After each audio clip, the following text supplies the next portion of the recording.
Okay, I'm sure you all remember back in January when Pedro Sanchez, the Prime Minister of Spain, announced a wave of proposed new measures to try and tackle the housing crisis in Spain. Amongst those measures was the proposal of 100% tax to be levied on the purchase of property by non-EU, non-resident buyers. And of course, that grabbed a lot of headlines at the time in Spain and across the UK as well, I'm sure in other countries as well. And then it all quietened down. We heard nothing about this for the next 5 months until suddenly on Thursday, PSOE, which is the governing party, but they're a minority, they govern through a coalition. PSOE dropped a draft piece of legislation onto Congress. There was no prior warning of this. There was no expectation that this was going to happen. Out of the blue, they did this.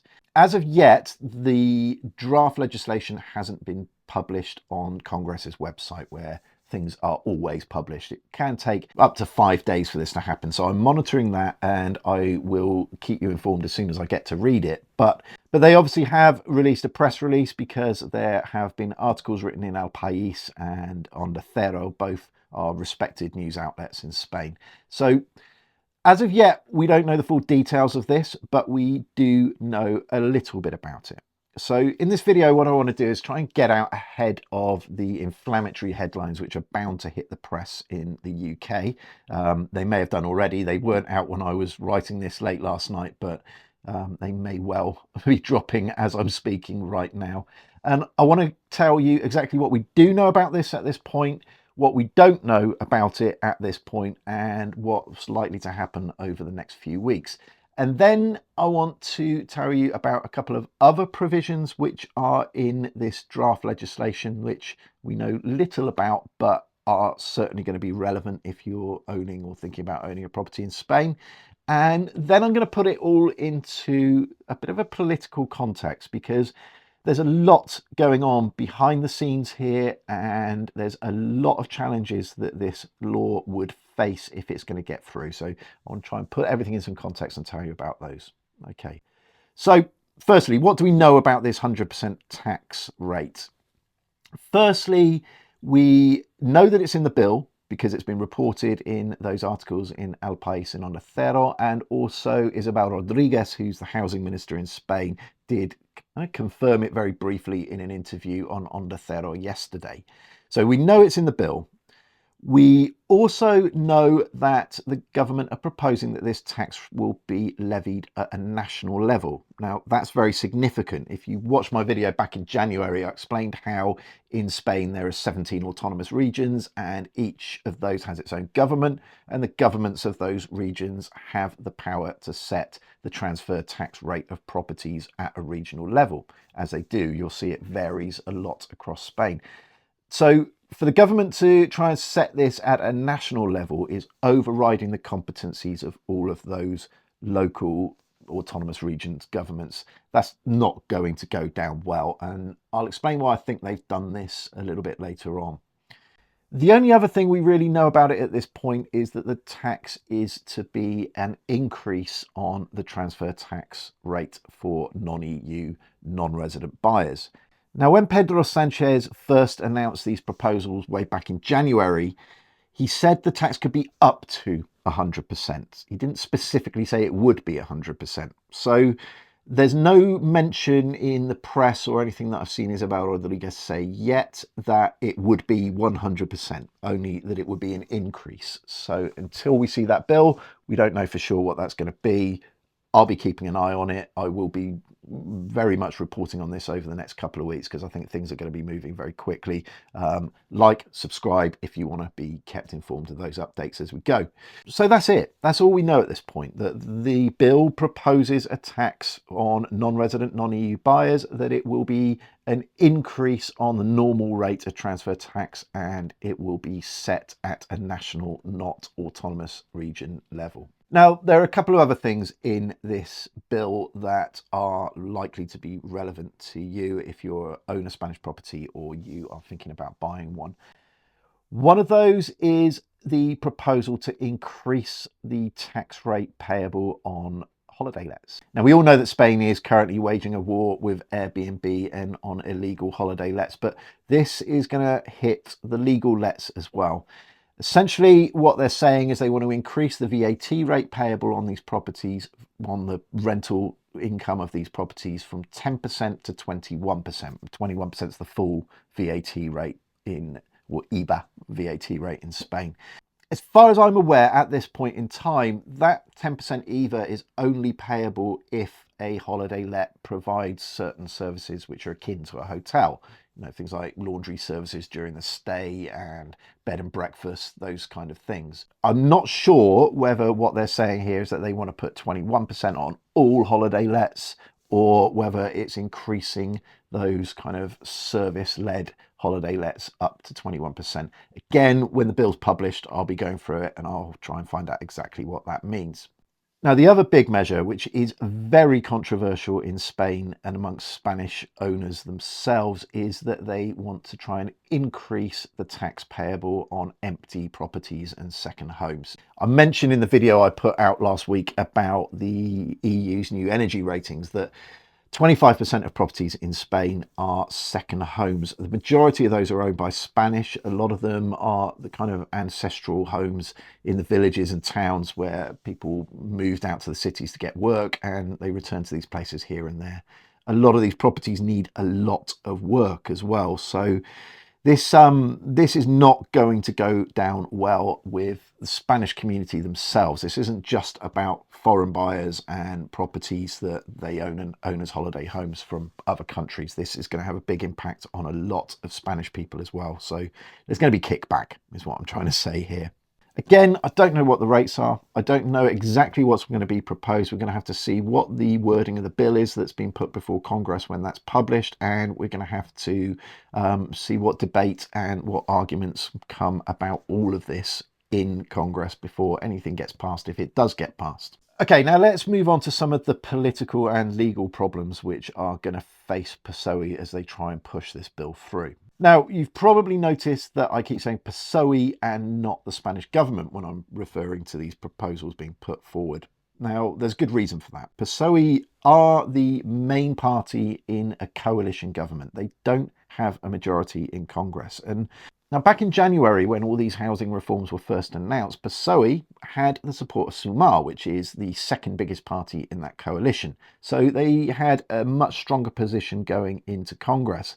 This bill has been put down by PSOE. We've got no real indication of whether Sumar agree with it or not, and there are grumblings which say that there's quite a few things in it that they don't agree with. So firstly, we've got PSOE trying to push this bill through Congress, and they're starting from a minority position. They certainly do not have the agreement of the opposition parties. PP, the main opposition party, are stringently against a lot of the things in this bill, including that 100% tax. Even Vox, which is certainly furthest to the right when you're looking at the bigger parties in Spain, have said that this is populist proposals and they don't agree with them at all. So there is strong opposition facing this minority position coming into Parliament. Furthermore, and this probably explains why PSOE are trying to instill this as a national tax and not feed it out at an autonomous community level. The governments of the autonomous communities, at least some of the biggest ones like Andalusia, are vehemently against a lot of the proposals in here. So when Isabel Rodriguez went on the radio yesterday on Onda Cero and was interviewed by Carlos Encina, now this was an excellent interview. He's a very good interviewer. So if you speak Spanish, I've put a link to it in the description below. It's worth listening to. And if you don't speak Spanish, there's a link to my website in the description below where I've put a translated transcript of the relevant part of the interview if you want to see that. Or listen to that, or read it rather. When she went on the radio, he did press her on what the challenges were of getting this through Parliament, and she did recognise that she had a very big challenge to try and get this through Congress. And then he also pressed her on the challenges that they face of getting things past the autonomous communities, because the Spanish government is already having problems, especially in Andalusia, getting these autonomous community governments to actually abide by the rules they've been putting down for Airbnb, certainly for illegal Airbnbs. And at this point, the housing minister, she got, I wouldn't say she lost her temper in any way, but she certainly raised her voice and her pitch a little bit. She was getting very frustrated, and she said of the local communities, she said, "What I ask is that they use their powers to the fullest. What I don't understand is when we put useful tools on the table and they try to block progress." So again, from the housing minister, there's a clear recognition that they're going to have big challenges getting all of this through past the autonomous communities. Now, the autonomous communities do not have a direct input in Congress. That's not the way the political system works. But of course, they're part of the same political party system as the parties in Congress. So a lot of the autonomous communities have significant either control or significant influence from PP, the opposition party, and they obviously through their party links do have a big influence on the decisions which are made by Congress. And so yeah, PSOE is going to face a lot of challenges trying to get this through Parliament. Now, PSOE's challenges don't just stop with Parliament and the autonomous communities. It's very likely that this proposal for 100% tax on the purchase of properties by non-EU, non-resident buyers is a contravention of the European Union's rules on free movement of capital. There's certainly precedent for this. Back in 1998, Portugal were found to have breached these free movement of capital rules when they tried to require government permission for foreigners or non-EU foreigners to buy shares in Portuguese companies. Greece were also found to be in breach when they tried to require government permission for foreigners to buy land. So this rule itself is very likely to fall foul of exactly the same part of the European Union's treaty. Were it to be passed, I'd expect it to almost immediately face a formal complaint from the European Commission. I'd expect it to be challenged in the European Court of Justice, and Spain, if they're found to be in breach of it, could face very large fines. So they're really treading a very fine tightrope if they think this is going to happen. So to sum all of that bit up, yes, this proposal has now formally been put to Congress, but it's been put by a minority party. It faces a lot of kickback from the opposition parties, and it's going to be a real struggle to get any of the autonomous communities on board here. And of course, they do have a big influence on what goes on in Congress. And then even if they do get it through, it's likely to be struck down by the European Parliament, or certainly delayed for a very long time while they try and deal with it. So all in all, you have to question why PSOE are trying to put this rule through. As I mentioned in my last video on this back in January, I don't think it is a practical solution to the problem. And they face a huge uphill challenge to try and get it passed. So what are they actually up to? Now, there is some speculation that this is more a game of playing headlines than it is of actually trying to deal with the housing problem. Certainly certain parts of this legislation.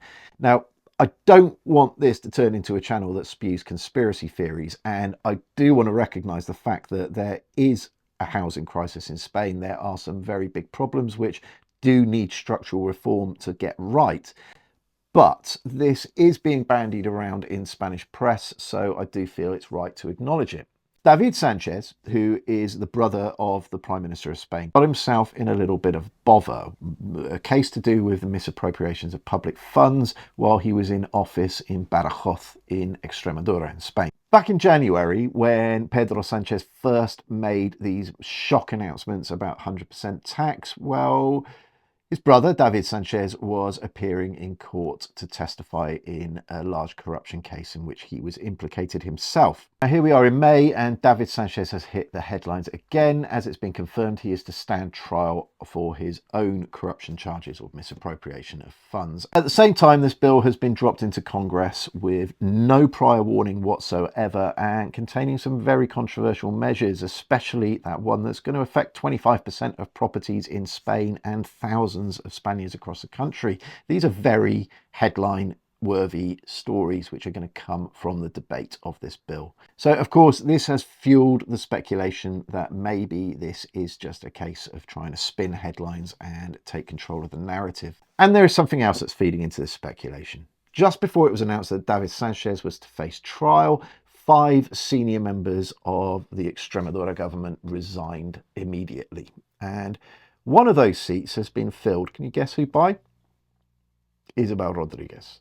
Now, she has denied that there is any connection here at all and has made it very clear that this is just a bit of administrative procedure. But of course, it's feeding into those kind of theories that maybe this is more about grabbing headlines than it is about a serious way of dealing with the housing crisis. Now, the housing crisis is very real, and I do expect that there's a lot in this bill that will be debated and will get through, but I do wonder whether some of it is there to feed the headlines and whether some of it is there to be negotiated out along the lines of reaching a compromise somewhere in the middle. Now, we're going to have to wait and see what happens over the next few weeks. I'm going to be watching this very closely. I've got alerts up to see when that bill is actually published on the website so that I can see it straight away, and I will be keeping you all informed. So please do like and subscribe. Give this video a like if you found it helpful, and if you are considering buying a property in Spain, wherever you're from in the world, please do check out my guide. It's on my website. It includes everything you need to know about buying a property and moving to Spain. Thanks for watching. I'm going to go and enjoy my weekend. I hope you enjoy yours too. I'll speak to you soon.